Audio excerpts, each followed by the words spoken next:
Good morning, everyone. A very good morning. Good morning. Good morning. Good morning. चलिए start करते हैं.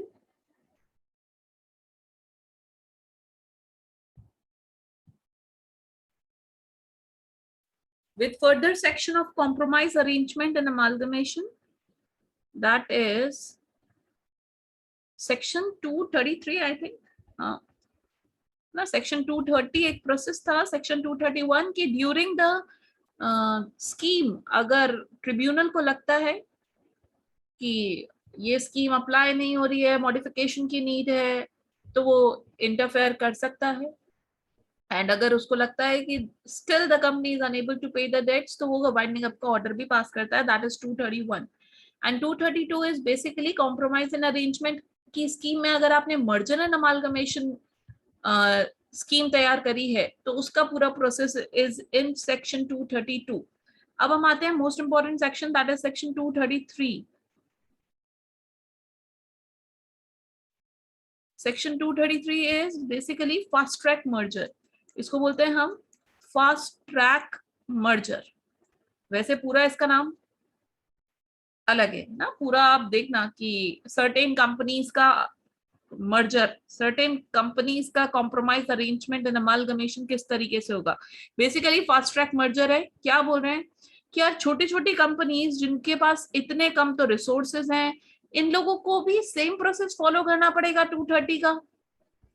तो ये तो बड़ा ही एक तरीके से उनके ग्रोथ एंड एक्सपेंशन में this will become a major obstacle. तो इसलिए कुछ स्पेसिफाइड कंपनीज को आपने काफी सारी फ्रीडम दी है. किस तरीके से सिंप्लीफाइड कर दिया उनका प्रोसीजर फॉर मर्जर. कोई जुडिशियल अप्रूवल की नीड नहीं होगी यहाँ पे, और इनके फाइलिंग रिक्वायरमेंट्स भी बड़ी इजी कर दी. एनसीएलटी के ऊपर के पास भी एप्लीकेशन की जरूरत नहीं है. यहाँ पर आपको ये जो एडवर्टाइजमेंट्स करते हो आप न्यूज़पेपर में, पब्लिक नोटिस का जो एडवर्टाइजमेंट होता है वो भी करने की जरूरत नहीं है. तो बेसिकली सिंप्लीफाइड प्रोसेस करा गया जिससे कि लेस कॉस्ट पड़े इनको एंड लेस टाइम कंज्यूमिंग हो ये चीजें. कि मर्जर करना है मुझे, कॉम्प्रोमाइज अरेंजमेंट अमालगमेशन करना है, छोटी सी कंपनी है उसके लिए इतना बड़ा प्रोसेस, तो इट इज नॉट रिक्वायर्ड. इसलिए इस प्रोसेस को इतना सिंप्लीफाइड कर दिया गया इन सेक्शन 233. अब 233 टॉक्स अबाउट, यहाँ पर आती कौन कौन सी कंपनीज हैं. यहाँ पर आती है 3. पहली बोल रखा है इट मर्जर बिटवीन 2 और मोर स्मॉल कंपनीज. 2 और मोर स्मॉल कंपनीज का अगर मर्जर करवाना है, स्मॉल कंपनी की डेफिनेशन आपको पता ही है ना, ये आपने इनिशियली पढ़ लिया था. तो 2 और मोर स्मॉल कंपनीज का अगर मर्जर करवाना है तो आप 233 में आएंगे. या फिर एक होल्डिंग कंपनी का मर्जर करवाना है with its wholly owned subsidiary company, with its WOS, holding company wants to merge with its wholly owned subsidiary company, तो 233 में मर्जर होगा उसका. and other companies as may be prescribed, other companies जिसका भी government बोले वो भी इसमें आ जाएगी. तो फास्ट ट्रैक मर्जर इसका मतलब आपको दो ही लिमिट याद रखनी है. 2 और मोर स्मॉल कंपनीज को अगर मर्ज होना है तो दे विल फॉल अंडर 233, या फिर एक होल्डिंग कंपनी को अपनी होली ओन सब्सिडरी के साथ मर्ज होना है तो they will fall under 233. Other companies time to time government prescribe करती है. 1 फरवरी 2021 से एक मेजर अमेंडमेंट आया है ना. वो एप्लीकेबल होगा या नहीं, दिस विल बी डिस्कस्ड कि आपके आएगा या नहीं. बाकी 2021 1 फरवरी में इन्होंने और एडिशन किया है 233 में, दैट इज 2 और मोर स्टार्टअप कंपनीज. अगर 2 और मोर स्टार्टअप कंपनीज, कैटेगरी है स्टार्टअप, 2 और मोर स्टार्टअप कंपनीज अगर मर्ज होना चाहती हैं तो वो इधर आ सकती हैं. या 1 और मोर स्टार्टअप कंपनी विद 1 और मोर स्मॉल कंपनी. क्या 1 और मोर स्टार्टअप कंपनी विद 1 और मोर स्मॉल कंपनी, है ना. स्टार्टअप कंपनी का स्मॉल कंपनी के साथ मर्जर भी यहाँ होगा. 2 और 2 से ज्यादा स्टार्टअप कंपनी भी यहाँ मर्ज होंगी, 2 या 2 से ज्यादा स्मॉल कंपनी भी यहाँ मर्ज होगी, and holding company with Holi own subsidiary company भी यहाँ मर्ज होगी.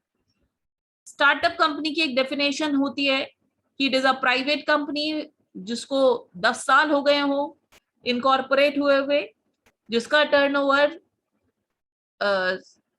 लेस देन 100 करोड़ हो. and which is working towards innovation, development and improvement of products.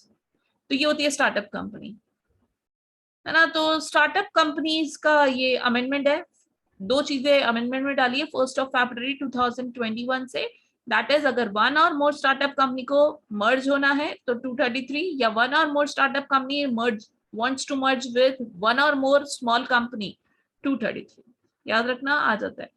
Procedure देखते हैं 233 में, फास्ट ट्रैक मर्जर का प्रोसीजर क्या रहेगा, ये हो ही गया आई थिंक, है ना। अब मतलब याद करने वाली चीज क्या है, पहला ये लगेगा किस पे, 2 or more small companies, second 2 or more startup companies, third 1 or more small company with 1 or more startup company, fourth holding company with its wholly owned subsidiary company, and fifth other companies as may be prescribed from time to time।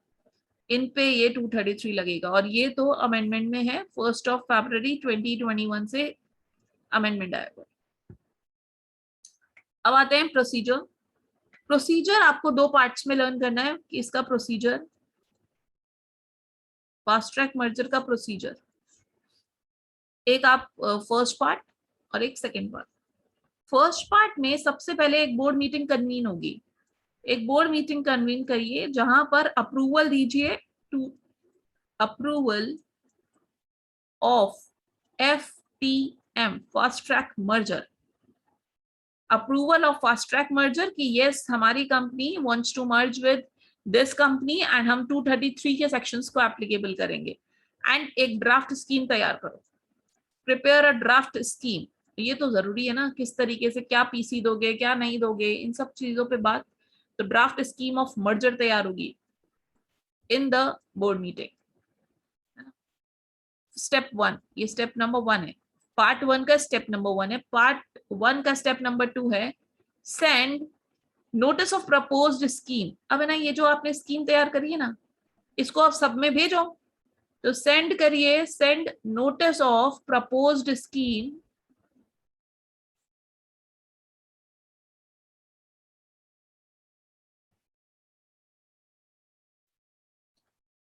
For inviting objections and suggestions, inform CAA9 within 30 days by both transferee company and the transferor company to ROC, the company official liquidator, the person affected by the scheme। क्या बोल रहे हैं देखो, ये जो आपने scheme तैयार करी है इसको भेजो सब जगह, कहाँ कहाँ, ROC को भेजो, ऑफिशियल लिक्विडेटर को भेजो and the person affected by the scheme, इन सब को आप नोटिस भेजिए। क्यों भेजिए, for inviting objections and suggestions, उसमें लिखो कि we are inviting objections and suggestions, अगर कोई ऑब्जेक्शन है इस स्कीम में तो वो आप हमारे पास आकर के प्रेजेंट करो, या फिर if you want to suggest कुछ मॉडिफिकेशन इन द स्कीम तो वो आप हमें सबमिट करो। 30 दिन का समय दिया जाता है, फॉर्म भेजा जाता है CAA9, इतना ध्यान ना दीजिए फॉर्म पे, CAA9, और विदिन 30 डेज 30 दिन का टाइम दिया जाएगा कि आप अपने ऑब्जेक्शंस एंड सजेशंस हमें लाके दे दीजिए। और दोनों कंपनी देगी, भाई मर्जर हो रहा है तो obviously there must be some, एक transferor company and there will be one transferee company. तो दोनों कंपनीज में बोर्ड मीटिंग होती है, फास्ट ट्रैक मर्जर का अप्रूवल होता है, ड्राफ्ट स्कीम तैयार होती है, ड्राफ्ट स्कीम को भेजा जाता है कहाँ कहाँ, ROC के पास, ऑफिशियल लिक्विडेटर के पास, पर्सन अफेक्टेड बाय स्कीम के पास। क्यों, for receiving objection and suggestion. Form number CAA9 और 30 दिन का समय। आगे बढ़ते हैं। इसके अलावा इसी में स्टेप 3, इसी में पार्ट 1 में ही स्टेप 3 है हमारा, डिक्लेरेशन ऑफ सॉल्वेंसी। ये इंपॉर्टेंट, वापस डिक्लेरेशन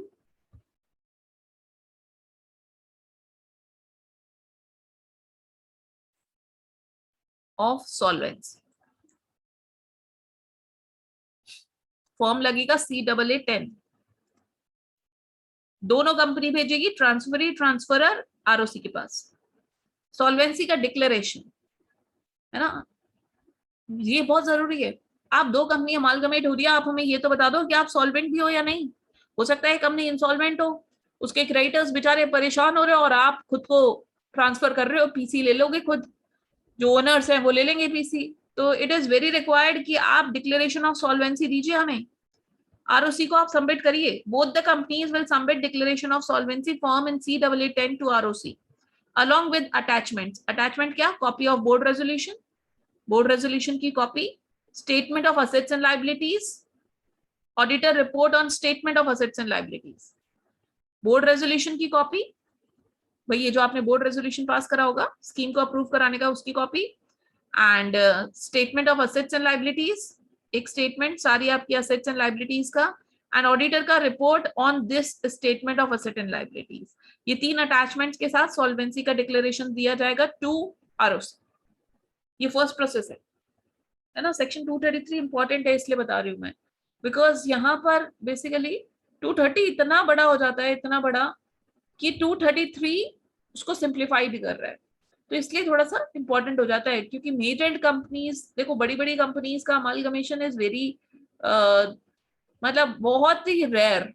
ये छोटी छोटी कंपनीज अमालगमेट होती हैं, छोटी छोटी कंपनीज का मर्जर होता है ना, तो यहाँ पर 233 में बहुत काम है, इसलिए 233 इज वेरी इंपॉर्टेंट.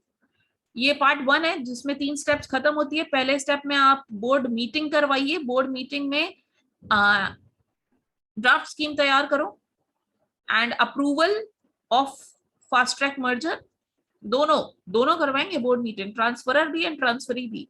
फिर वो जो स्कीम तैयार करिए वो आप भेजिए for receiving objection and suggestions. किस किस को भेजना है? ROC, official liquidator and person affected by the scheme. CAA9 में 30 दिन का समय दीजिए. And last one is solvency declaration form submit करो CAA10 में टू ROC. आगे बढ़ते हैं पार्ट नंबर 2.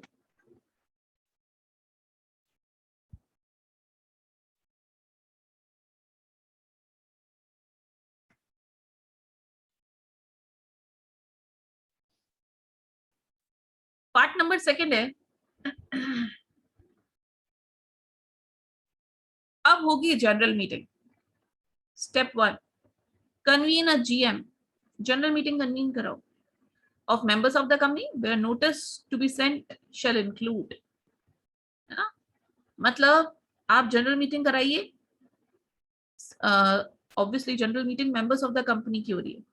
जहां पर आपने नोटिस भेजा था, सबको नोटिस भेजा ही होगा, और उस नोटिस में आपने वैल्यूएशन रिपोर्ट सबमिट करी होगी. Valuation report, solvency declaration form CAA10 submit किया होगा, एंड स्कीम की कॉपी. नोटिस जब आपने भेजा होगा जनरल मीटिंग का, तब आपने ये 3 चीजें भेजी होगी, वैल्यूएशन रिपोर्ट एंड आपका स्टेट डिक्लेरेशन फॉर्म, ये लिख लो, सॉल्वेंसी, हाँ solvency declaration form CAA10, and जो ड्राफ्ट स्कीम आपने तैयार करी है उसकी कॉपी. ये सबको भेजा होगा नोटिस के साथ. जनरल मीटिंग कन्वीन करनी है और उसके नोटिस में ये 3 चीजें आपने ऑलरेडी भेज रखी होगी.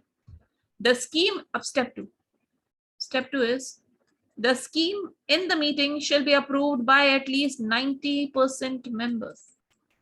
कितना, आप देखो ना OR ना SR, 90% मेंबर्स अप्रूव करने चाहिए, ठीक है ना. स्टेप 3, एक मीटिंग और करवाओ, convene a general meeting of creditors. Creditors की जनरल मीटिंग करवाइए by giving at least 21 days notice. कम से कम 21 दिन का नोटिस जाना चाहिए उस मीटिंग से पहले. 21 days notice to all the creditors along with, और नोटिस के साथ आप क्या भेजेंगे? नोटिस के साथ आप भेजेंगे valuation report, same solvency declaration form CAA10 and copy of scheme, ठीक है. Step 3, convene a general meeting, and meeting में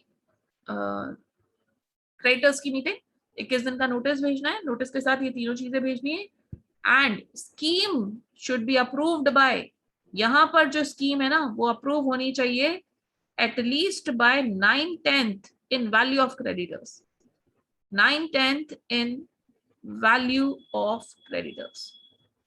The scheme should be approved by at least 9/10 in value of creditors.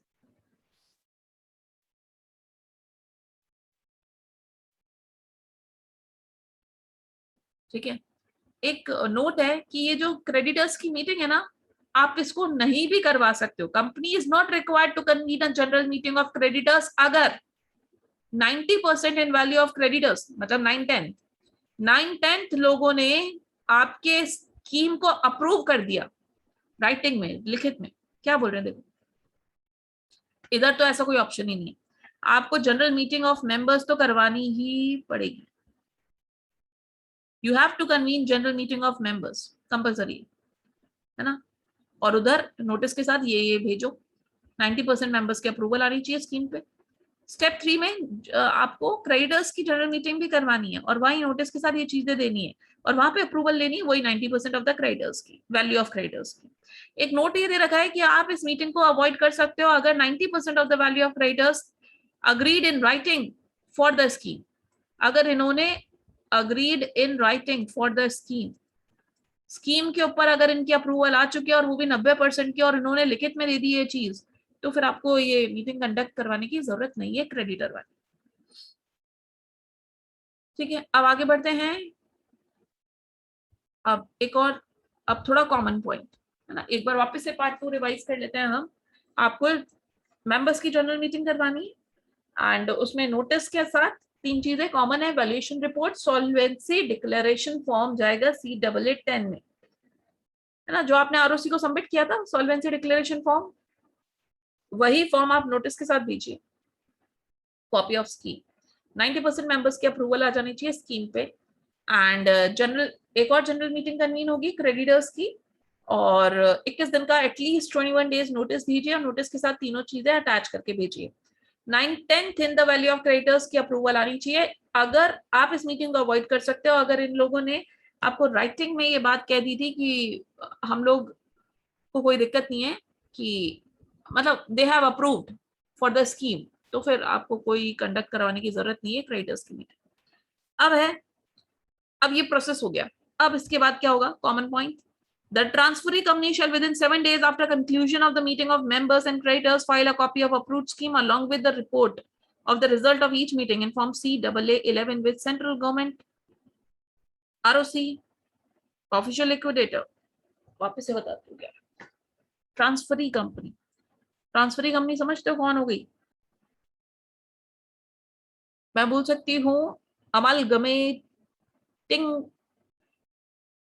अमालगमेटेड company.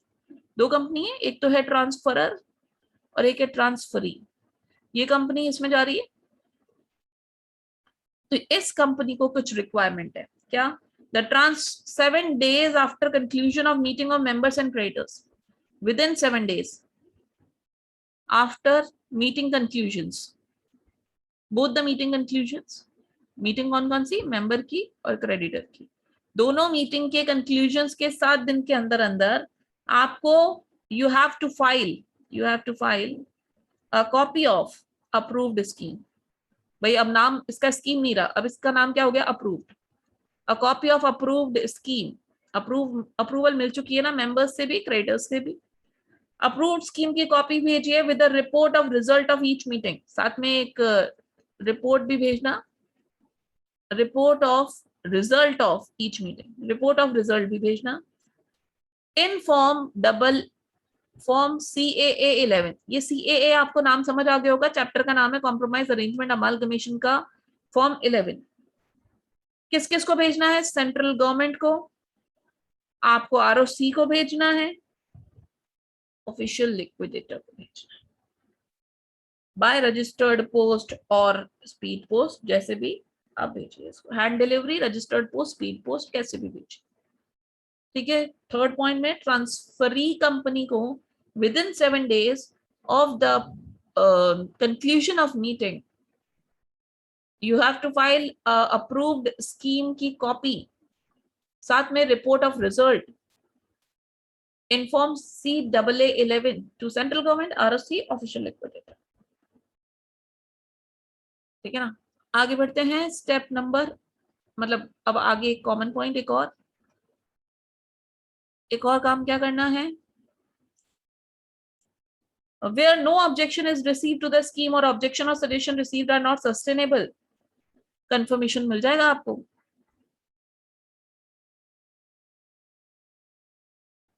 Central government confirm कर देगी अगर no objection is received.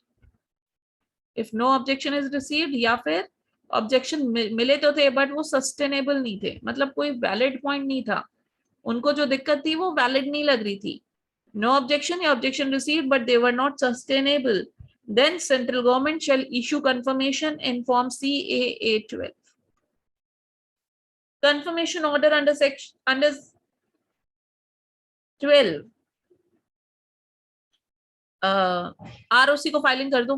अब आपको confirmation मिल चुकी है स्कीम की, तो company will file it to ROC in form INC 28 within 30 days of confirmation. 30 दिन तो बहुत ज्यादा दे दिए, 30 दिन के अंदर अंदर, जब से आपको कंफर्मेशन मिली है उससे 30 दिन के अंदर ROC को फाइल करेगी company confirmation.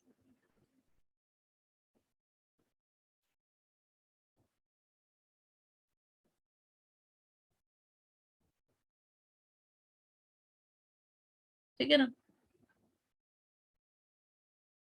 So this is all about 233। एक बार आपके नोट्स का कंटेंट रीड करते हैं, चलिए स्टार्ट करते हैं। देखिए पार्ट 2, आपके पास नोट्स तो है ही, मैंने ऑलरेडी भेज दिए थे ग्रुप पे पहले ही, एक बार देख लो। 233 है merger and amalgamation of certain companies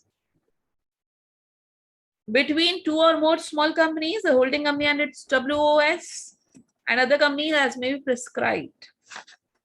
procedure है, सबसे पहले नोटिस ऑफ प्रपोज्ड स्कीम भेजिए, मतलब आप ये देखो पहले बोर्ड मीटिंग करवाओगे, approval for fast track merger and एक ड्राफ्ट स्कीम तैयार करोगे, फिर वो जो स्कीम का है वो आप सबको भेजोगे। क्यों भेजोगे? In writing objection and suggestion from ROC official liquidator, है ना, ROC को, ऑफिशियल लिक्विडेटर को and the person affected bye scheme को ये नोटिस भेजोगे। 30 दिन के अंदर अंदर आप अपने ऑब्जेक्शन एंड सजेशन भेज दीजिए, दोनों कंपनी भेजेगी, issued by transferor and transferee. Objection और suggestion receive by the companies are considered in their GM, इनकी GM करवाएंगे दोनों की, किस किस की? एक तो मेंबर की भी और एक क्रेडिटर की भी, और वहां पर उस GM में it must be approved by at least 90% of the total members. Each of such companies is required to file declaration of solvency with ROC. Meeting of creditors shall be called by giving 21 दिन का notice. Scheme shall be approved by majority. Value of creditors का 90%. Majority भी होनी चाहिए और साथ में वो 90% होने चाहिए वैल्यू का। क्रेडिटर्स में दोनों बात आएंगी, दे मस्ट बी मेजोरिटी, मतलब 50% से ज्यादा होने चाहिए, साथ में वो जो 50% से ज्यादा लोग हैं they must hold 90% of the value of creditors. Transferee company एक कॉपी ऑफ स्कीम देगी सेंट्रल गवर्नमेंट को, ROC को, ऑफिशियल लिक्विडेटर को। अगर इन अथॉरिटीज को कोई ऑब्जेक्शन नहीं है तो वो एक कंफर्मेशन इशू कर देगी, अगर ऑब्जेक्शन है तो वो सेंट्रल गवर्नमेंट को बता देंगे 30 डेज के अंदर अंदर।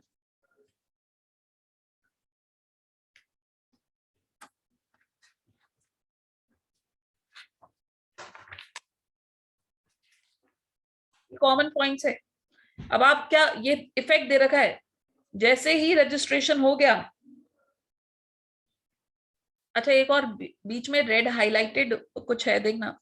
If central government feels that scheme is not in public interest और interest of creditor to file the scheme to tribunal within 60 days requesting it to consider।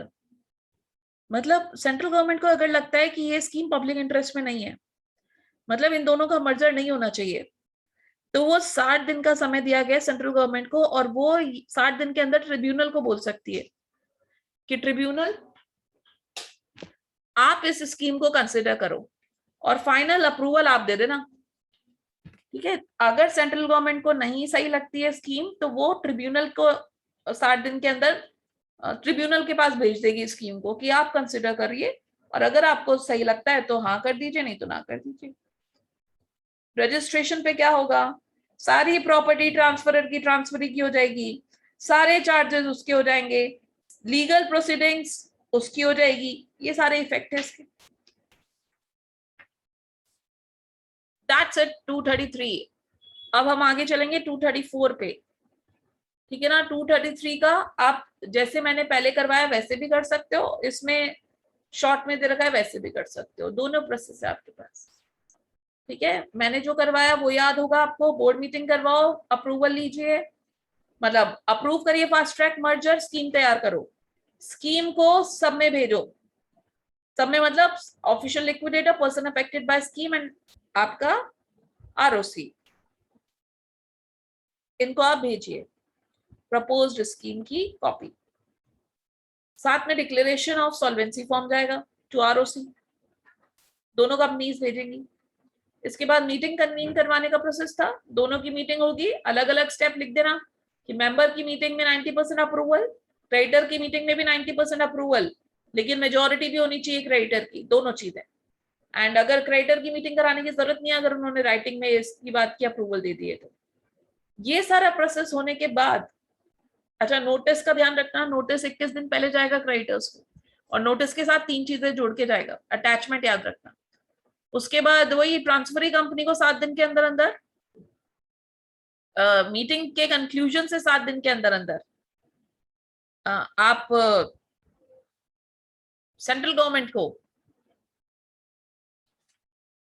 Meeting से 7 दिन के अंदर अंदर अथॉरिटीज को आप नोटिस भेजते हो along with approved copy of scheme, central government को, आरओसी को, ऑफिशियल लिक्विडेटर को।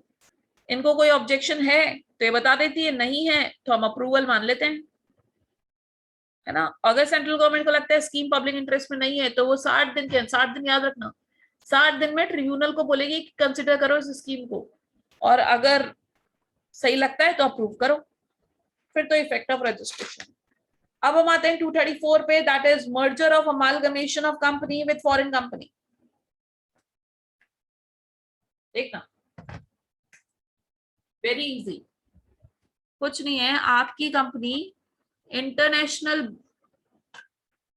मर्जर चाहती है, इंटरनेशनल मर्जर मतलब not with an Indian company, we are merging with a foreign company, है ना। तो आपको 234 फॉलो करना पड़ेगा। क्रॉस बॉर्डर मर्जर भी बोलते हैं इसको। These provisions are also known as provisions related to cross-border merger. Here, foreign company means a company incorporated outside India, whether having place of business in India or not. Foreign company का मतलब होता है, आप पढ़ोगे वैसे, फिर भी मैं बता देती हूँ। Foreign company का मतलब होता है a company which is incorporated outside India, but having place of business in India. कैसे भी, फिजिकल, वर्चुअल, कैसे भी आपका प्लेस ऑफ बिजनेस इंडिया में है तो you are a foreign company. Foreign company अगर इंडियन कंपनी के साथ इनकॉर्पोरेट हो रही हो, मर्ज हो रही है, तो आरबीआई की अप्रूवल लेनी पड़ेगी और प्रोविजंस मानने पड़ेंगे 230 से 232 के। देखो क्या है, a foreign company incorporated outside India में merge with Indian company after RBI's approval plus complying with provisions of 230 to section 232. The scheme of merger may provide for payment of consideration to shareholders of merging company as per the scheme in cash or depository receipts or both. Purchase consideration जो आप payment of consideration, that is purchase consideration जो भी decide करोगे वो cash में होगा या depository receipts में होगा या दोनों में भी हो सकता है। ठीक है, RBI approval provision of 230 to 232 and साथ में परचेज कंसिडरेशन जो भी डिस्ट्रीब्यूट होगा वो कैश या डीवीआर डिपॉजिटरी रिसिप्ट्स में होगा। दिस वाज मर्जिंग और amalgamation of company with a foreign company. अब आते हैं हम 235 पे, 234 में कुछ करने लायक था नहीं, 235 आते हैं। सेक्शन 235 है power to acquire shares of shareholders, actually dissenting share holders के शेयर्स को एक्वायर करने का पावर 235 ने दिया है। जो नाराज शेयर होल्डर्स थे, जिन्होंने अप्रूवल नहीं दिया आपको, है ना, या ऑब्जेक्शन कर रहे हैं, इनको भी एक्वायर करने का right, this was given under section 235। ठीक, एक बार आप 233 234 फटाफट से 2 मिनट में रिवाइज करो, 235 में खत्म कराती हूँ, 2 मिनट का टाइम दे रही हूँ, 2 मिनट फटाफट से गो थ्रू कीजिए। स्क्रिबल करो अपने, आपके पास जो भी कॉपी वगैरह है उसमें अपने हाथ से लिख लीजिए 233।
चलिए ये सेक्शन कंप्लीट करेंगे आज, और फिर बचते हैं बहुत ही 236, 7, 8, 9 एंड 240, बड़े छोटे छोटे सेक्शंस हैं वो, तो वो कल खत्म करके नया चैप्टर चालू कर देंगे कल ही। चलो ठीक है, कल खत्म करेंगे एंड रिवीजन करेंगे इसका और क्वेश्चंस करेंगे। नया नहीं, कल नया स्टार्ट नहीं करेंगे, we will start anew from Wednesday. अभी देखिए 235 is basically power to acquire shares of dissenting share holders. क्या होता है अमालगमेशन या मर्जर, ये प्रोसेस जो होता है इसमें हमारी जो ट्रांसफरी कंपनी है, ट्रांसफरी समझ आता है आपको, कौन हो गई ट्रांसफरी कंपनी?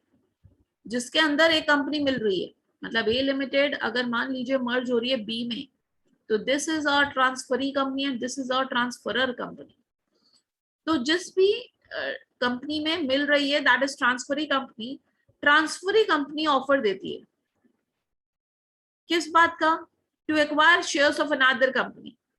फर्स्ट भाई यही होता होगा, सबसे पहले ऑफर देती है कि हम आपके शेयर्स को एक्वायर करना चाहते हैं। ट्रांसफरर कंपनी को ऑफर देती है कि आपके शेयर्स को हम एक्वायर करना चाहते हैं, 4 महीने का पीरियड है, 4 मंथ दिए जाते हैं, 4 months period is given to the transferor company कि आप अपने शेयर होल्डर्स को मना करके हमें हमारे ऑफर को एक्सेप्ट करवा लो। और अगर 90% शेयर होल्डर्स हाँ कर देते हैं तो फिर वो स्कीम अप्रूव हो जाती है। लेकिन 10% अभी भी डिसेंटिंग है ना, नाराज है, तो ट्रांसफरी कंपनी 4 महीने खत्म होने के बाद इनको एक और ऑफर देती है, 2 महीने तक ओपन रहता है वो किसका है? To acquire the shares of dissenting share holders. 4 महीने खत्म होने के बाद मैक्सिमम 2 महीने और मिलते हैं कि आप ऑफर दो और अच्छा ऑफर दे दो कि ये जो भी डिसेंटिंग शेयर होल्डर्स है इनके राइट्स, इनके शेयर्स को एक्वायर करने का अच्छा ऑफर तो क्या दोगे यार? देखो आप 90% अप्रूवल तो मिल ही चुकी है आपको, तो क्या दिक्कत है? तो 90% अप्रूव होने के बाद आपको क्या चाहिए? टेक ओवर करना है। टेक ओवर होता है 100% में। तो if you want to go for take over तो फिर आप डिसेंटिंग को भी ऑफर देते हो कि डिसेंटिंग आप भी मान जाओ, 2 महीने का समय है, आप भी अपने शेयर्स को हमें दे दीजिए। तो वो 2 महीने का 4 महीने खत्म होने के बाद मिलता है 2 महीने का समय, है ना? अब इस दौरान मतलब इस 2 मंथ्स के पीरियड में अगर डिसेंटिंग ने ट्रिब्यूनल के पास एप्लीकेशन लगा दी कि हम नहीं देंगे, फिर ट्रिब्यूनल देखेगा कि ट्रिब्यूनल ये चेक करेगा कि यार डिसेंटिंग क्यों नहीं मान रहा है। ट्रिब्यूनल को अगर लगता है कि वाकई में ये स्कीम तो खराब है, शेयर होल्डर्स के अगेंस्ट है, तो वो स्कीम कोई ट्रांसफरी को मना कर देगा कि आप एक्वायर नहीं करोगे, चाहे से आपको 90% लोगों की अप्रूवल मिल गई हो, फिर भी नहीं कर सकते। अगर ट्रिब्यूनल को लगता है कि नहीं यार ये शेयर होल्डर फालतू बात कर रहा है, तो फिर ट्रांसफरी कंपनी को बोल दोगे कि इसको परचेज कंसिडरेशन दो उन शेयर्स का और आप एक्वायर कर। वापस से बता देती हूँ क्या होता है। एक्वायर करने का सबको कॉमन ऑफर मिला जाता है, 4 महीने का समय दिया जाता है उसमें, और 90% अगर अप्रूवल मिल जाती है तो बहुत बढ़िया बात है। लेकिन फिर भी आपको 10% ये जो डिसेंटिंग है इनकी भी अप्रूवल चाहिए, तो 2 महीने का टाइम और दिया जाता है। 2 महीने के टाइम में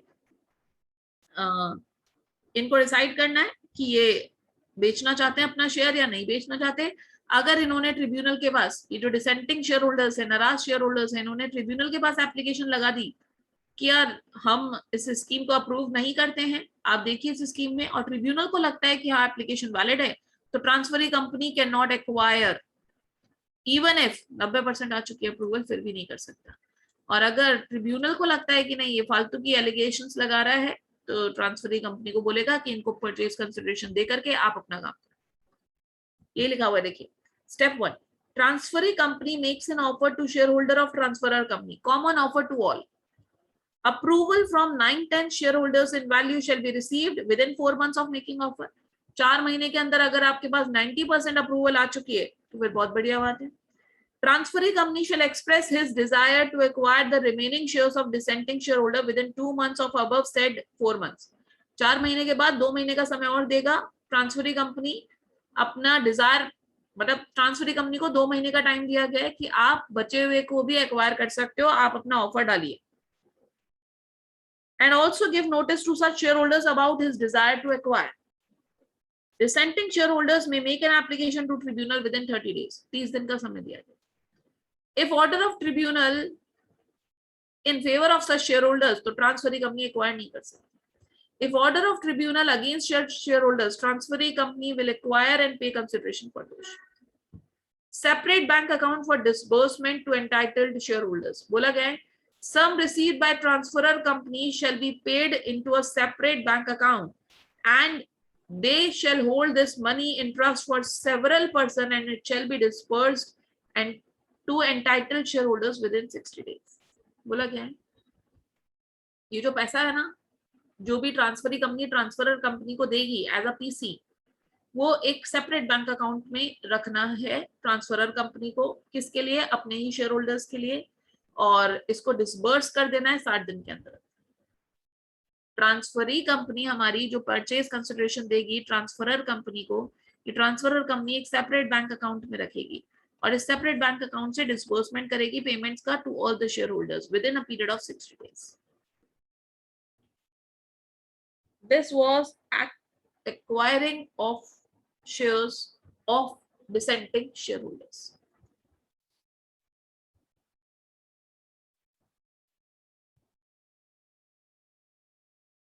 टू 233 के बाद नहीं है फॉरेन और ये सब। अच्छा अच्छा ठीक है बेटा, I will send it. Okay ठीक है, आज हमने करा, आज के लिए इतना ही बहुत है। आज हमने करा section 233 fast track merger, 234 foreign company with foreign company के साथ अमालगमेशन, 235 हमने करा डिसेंटिंग शेयर होल्डर्स के शेयर्स को एक्वायर करना। वेरी इजी सेक्शन, ये बचे हुए तो सेक्शंस अब सारे इजी इजी सेक्शंस हैं। यही आप इसकी इसकी थी 230, 232 एंड 233, ये 3 सेक्शन बड़े इंपॉर्टेंट है। एंड 235 डिसेंटिंग शेयर होल्डर्स का 2 महीना याद रखना, 2 मंथ्स का पीरियड, और ये 60 दिन का समय, ये 60 डेज भी याद रखना ये डिसबर्समेंट का। और एप्लीकेशन का भी याद रखना कि डिसेंटिंग शेयर होल्डर्स कितने टाइम के अंदर जा सकते हैं, 30 दिन के अंदर जा सकते हैं। वो डिसेंटिंग शेयर होल्डर्स को जब ऑफर मिला उससे 30 दिन के अंदर ट्रिब्यूनल के पास जा सकते हैं इस बात की कंप्लेन करने कि हमें ये स्कीम सही नहीं लग रही। 30 डेज, 30 दिन का समय उनके पास। एक जग रहा है डिसेंटिंग शेयर होल्डर 2 महीने बाद किया, मैं अप्रूव नहीं करता, तो भाई अब तेरा समय गया। आपको अगर ट्रिब्यूनल के पास एप्लीकेशन लगानी है तो you must apply it with in a period of 30 days from receiving offer. So that's it for today. मिलते हैं कल, कंप्लीट करेंगे एंड रिवाइज करेंगे। आप भी रिवाइज करके आना है सेक्शंस, और अच्छी अंडरस्टैंडिंग मिलेगी। रिमेनिंग सेक्शंस में कुछ है नहीं, 2 पेज बचे हैं बस, मैं आपको नोट्स भेज देती हूँ अभी, तो कल कंप्लीट करते हैं with revision. That's it for today.